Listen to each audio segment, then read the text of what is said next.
Good morning, good evening, good afternoon. Today it's time for another advanced screening.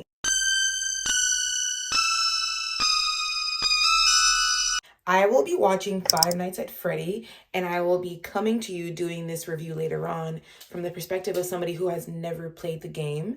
And I'm sure there will be people out there who watch this movie who have not played the game as well. But we are horror fans, we're movie fans, we're entertainment fans, so we're going to give it a shot. So I'm excited to bring you guys with me, and I'll catch you guys in a few minutes.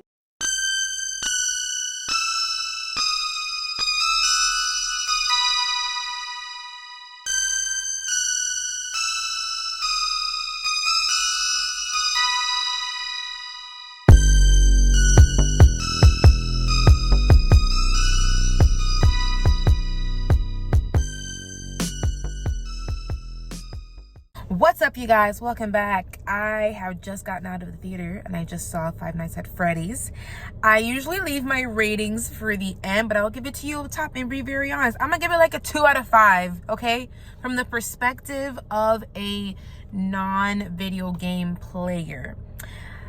I did that at the top because I think this is going to be a short review. Okay, so this takes place with this character named, I think his name was Mike, played by Josh Hutcherson.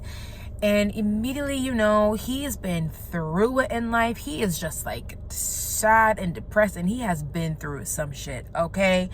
He has to take care of his little sister. There are no parents around. And he's kind of going through a rough patch where there's this sort of custody battle happening for his sister between him and his aunt. And that's where our story begins. He has to take a job, this night shift job, to show that he's like this upstanding adult person who's able to take care of and provide for his little sister. So he takes this night shift job at this place called FREDDY'S something. It's another F that I can't remember the name of right now. That's where our story begins. So you guys, off the top, I think the performances are good, okay? You have Josh Hutcherson. His performance is good in this with what he is given. I think Matthew Lillard is also very good.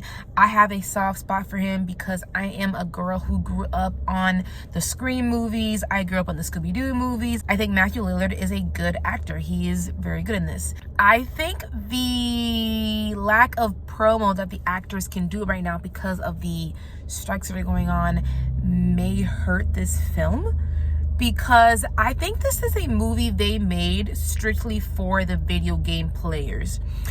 That may seem very obvious, and there's nothing wrong with that. It's because they already have a built-in fandom. They know those fans are going to go out and buy it because they already have this love for these characters and this story. The risk of that is you are going to isolate people who are not familiar with these characters, is not familiar with the story.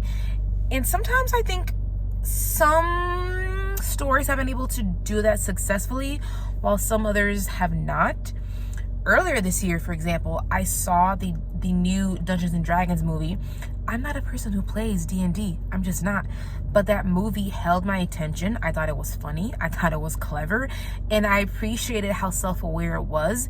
To me, that movie knew exactly what it was, and it played to its strength. It informed the comedy of that movie. With this movie, I felt like it kind of isolated people who were not really familiar with that world and that video game. So that's why I kind of felt pretty much detached, because I will tell you, in my screening, people were, I heard actual audible gasp of excitement and also some laughter and some fear. And I could tell those are people who are familiar already with this world, because for me, I just didn't feel any of that excitement. I didn't get scared. I didn't really laugh. It was just not tailor-made for me. And the people who were sitting next to me, I didn't hear those kind of reactions from them either, which to me that says either they're not fans of the game either, or they didn't think this version of this story in this game was that good or exciting or entertaining. I knew going in that this movie would be kind of absurd and zany on purpose, just from the sheer just because of how the trailer is. I mean, there's these creepy looking animatronics that are supposed to be sentient in a way, and they're supposed to be creepy, so it kind of already has the comedy within it, and it's supposed to be also scary.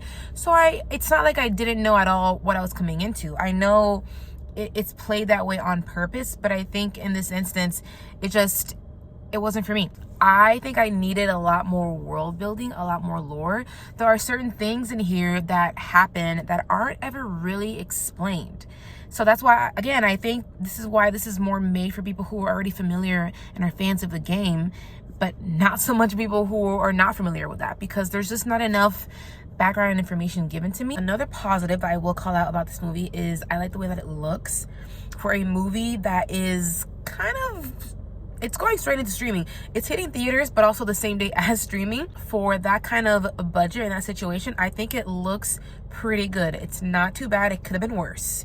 You could have been looking like Scream 4 with the overexposure, although I love Scream 4 a lot more than I like this movie. That's all, guys. Again, that is a 2 out of 5. This did not work for me. Please be gentle and kind in the comments. You know, this is the internet. I know you guys will follow that rule. But thank you guys for hanging out with me. I'm excited for the next movie screening. I don't know what I'll get next. I have seen the trailer for that movie by Universal. I think it's called Night Swim. And I love the idea of something that is creepy in the pool, because I feel like we always used to see a creature in the ocean, but we don't really have pool horror movies, so I'm hyped. I like when things are different. It has piqued my interest, so I'll catch you guys for that one, hopefully. Don't know if I get the screening, but hopefully I do. And thanks for hanging out with me. I'll catch you guys next time.